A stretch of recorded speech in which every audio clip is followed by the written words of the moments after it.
Olá, amigos ortodontistas, bem-vindos ao nosso 6º episódio dos Sábados da Reciclagem.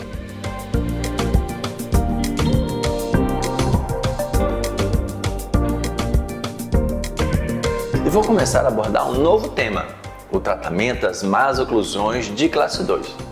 Destaco a importância de efetuar o correto diagnóstico para que a gente identifique a natureza dessa má oclusão de classe 2. O que causou ela? Foi um problema esquelético ou foi um problema dental-alveolar? Ela é localizada na maxila ou na mandíbula ou nos dois? Então é importante que você efetue esse diagnóstico para que a gente possa selecionar a mecânica mais eficiente e que a gente saiba quais são os resultados que a gente vai obter com esse tipo de mecânica. E importante é que eu selecionei vários artigos que envolvem diversos tipos de más oclusões de classe 2 tratados de formas diferentes, obtendo resultados diferentes. E vou iniciar falando sobre o tratamento de uma má oclusão de classe 2 em um paciente hiperdivergente deficiente mandibular. Legal é que eu utilizei a ancoragem esquelética nesse artigo para inibir os efeitos colaterais indesejados do propulsor mandibular, que é muitas vezes até contraindicado no tratamento do paciente hiperdivergente em crescimento. Iniciamos o nosso diagnóstico pela análise facial para determinar o padrão facial do paciente. O paciente apresentava na vista lateral uma convexidade aumentada e também uma linha de queixo-pescoço muito reduzida, típico dos pacientes deficientes mandibulares. Só que ela apresentava o terço inferior da face aumentado. Também ela apresentava um desequilíbrio dos lábios, com o lábio inferior mais revertido. Numa visão frontal, nós observamos que existe um desequilíbrio da relação de lábio com incisivo com a exposição de mais de 100% da coroa clínica. E no sorriso ela apresentava um excesso gengival, característica do excesso vertical anterior da maxila. Isso me leva a um diagnóstico de um paciente hiperdivergente ou face longa com deficiência mandibular e excesso vertical maxilar. Na análise das arcadas é importante que você quantifique a classe 2, para que você saiba a magnitude da discrepância sagital dentária que a paciente apresenta. No caso, ela tinha 3/4 de classe 2 do lado direito e esquerdo e um overjet compatível com essa discrepância sagital. Isso é importante porque eu sei que provavelmente essa paciente não tem nenhuma compensação dentária para o problema esquelético. E isso é muito bom se eu escolher um tratamento ortopédico, onde eu não desejo as compensações dentárias. Na radiografia panorâmica, nós observamos que a paciente apresenta todos os dentes permanentes formados, com exceção dos terceiros molares, saúde periodontal, sem nenhum problema nos côndilos. E uma coisa interessante, os segundos molares estão numa fase final de erupção.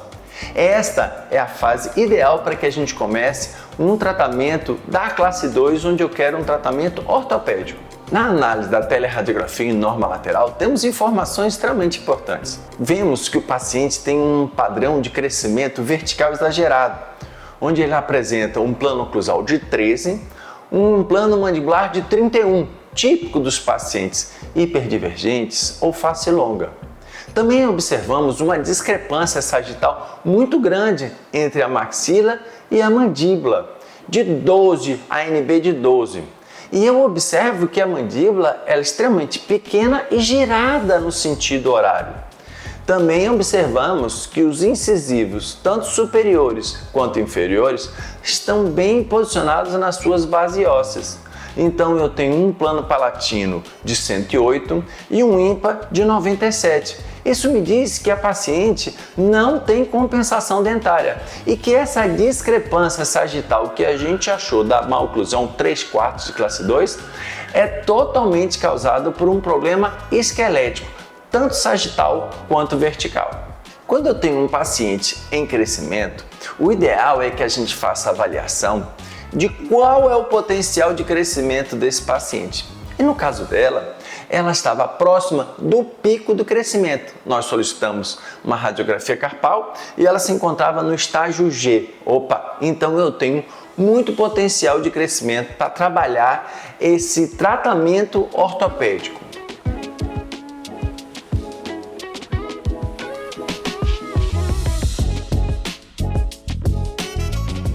Em relação à mecânica ortodôntica escolhida para tratar esse paciente, nós utilizamos o propulsor mandibular acoplado aos arcos ortodônticos. Então nós tivemos que chegar até o fio 19/25, incluindo os segundos molares.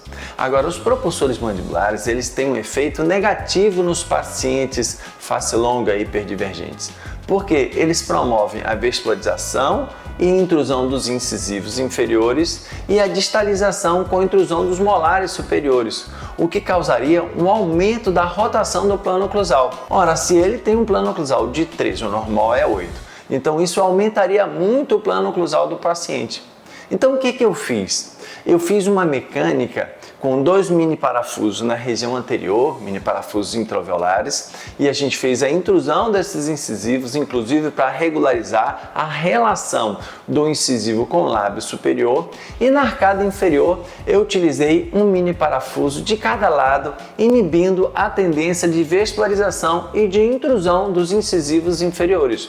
Com isso, eu consegui colocar a mandíbula mais anteriormente com o propulsor mandibular, inibindo os efeitos colaterais indesejados do propulsor mandibular neste paciente, potencializando seu efeito ortopédico. Aqui você vê a avaliação facial do paciente antes da instalação do propulsor, características semelhantes do início do tratamento. Convexidade facial aumentada, terço inferior da face alongado, linha de queixo-pescoço diminuída e uma exposição excessiva de gengiva no sorriso e uma exposição excessiva de incisivos em repouso. Quando a gente instala o propulsor mandibular, aí você já vê uma melhora facial imediata, né? Uma redução da convexidade facial do paciente, uma melhora da linha do queixo-pescoço. 3 meses após o início da mecânica ortodôntica, o paciente começa a apresentar um pouco de mordida aberta anterior promovida pelos mini parafusos posicionados na região anterior da maxila, através da intrusão desses dentes. Isso é muito bacana, porque normalmente quando a gente utiliza o propulsor mandibular, ele promove uma mordida aberta posterior, que é corrigida através da extrusão dos dentes posteriores, o que isso não é desejado nesse tipo de paciente hiperdivergente ou face longa, porque a gente não quer o incremento da altura facial anterior-inferior deste paciente. E após 1 ano da mecânica de propulsor mandibular e ancoragem esquelética, inicia a fase de estabilização e de intercuspidação. Então o propulsor é removido e inicia a mecânica de utilização de elásticos intermaxilares. Mas destaco a importância da gente não remover os mini parafusos na região anterior da maxila para que a gente mantenha a relação vertical entre incisivo e lábio obtido pela intrusão dos dentes anteriores e superiores. Então nós utilizamos elásticos, pode utilizar elástico classe 2, elástico de intercuspidação, mas você deve estabilizar os dentes anteriores para que a gente não perca o que você ganhou de intrusão nos dentes anteriores.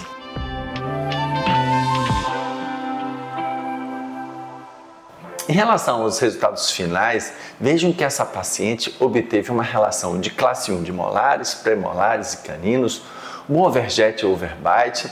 Então nós conseguimos corrigir 3/4 de classe 2, dando uma excelente oclusão para essa paciente. Em relação aos resultados faciais obtidos, vejam que ela melhorou muito a face.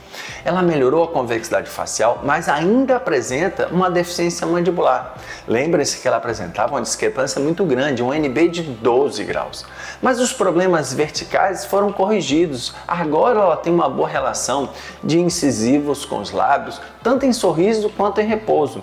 Então nós corrigimos os problemas verticais e melhoramos os problemas sagitais dessa paciente com esta mecânica ortopédica, utilizando os propulsores mandibulares, agora controlando os efeitos verticais com a ancoragem esquelética.